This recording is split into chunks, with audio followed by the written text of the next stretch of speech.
Opposition candidate seeks President Mnangagwa's removal, ZDF disbandment and delayed elections. Little-known complete knockdown of establishment, CKD, party leader, Gastaff Kativu has approached the High Court, seeking several court orders, among them, an extension of the election date, the disbandment of the Zimbabwe Defence Forces, ZDF, and another compelling both the state and private media to give equal coverage to all political parties contesting in this year's general elections. Kativu filed his urgent High Court application yesterday, citing the Zimbabwe Electoral Commission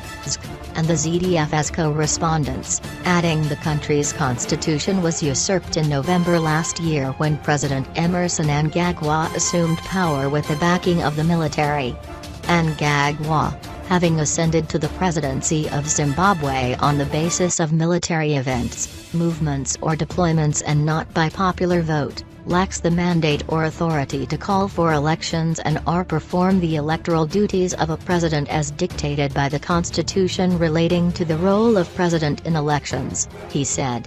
And as such, the office of the President of Zimbabwe is vacant and needless for this application to request the court to nullify the presidency of Mnangagwa for the reason that was given on November 24, 2017, and his occupation of the president's office is of no consequence. There is a power vacuum in the country, which must be addressed by all-inclusive transitional authority with the mandate or authority to run the country, restructure the first respondent,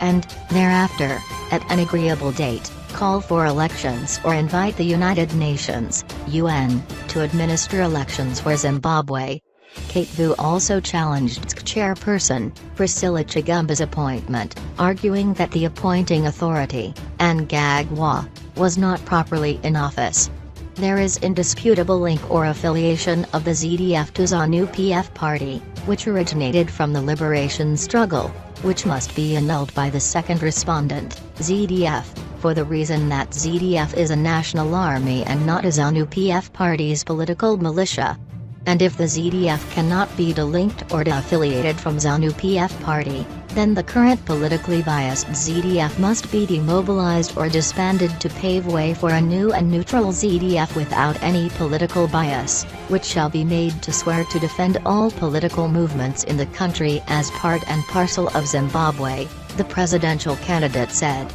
Kativu further said basing on the biometric voter registration statistics that were provided by ZANU-PF had an electoral advantage and was more likely to win this year's elections, owing to unequal and unfair voter registration patterns. The matter is yet to be set down for hearing.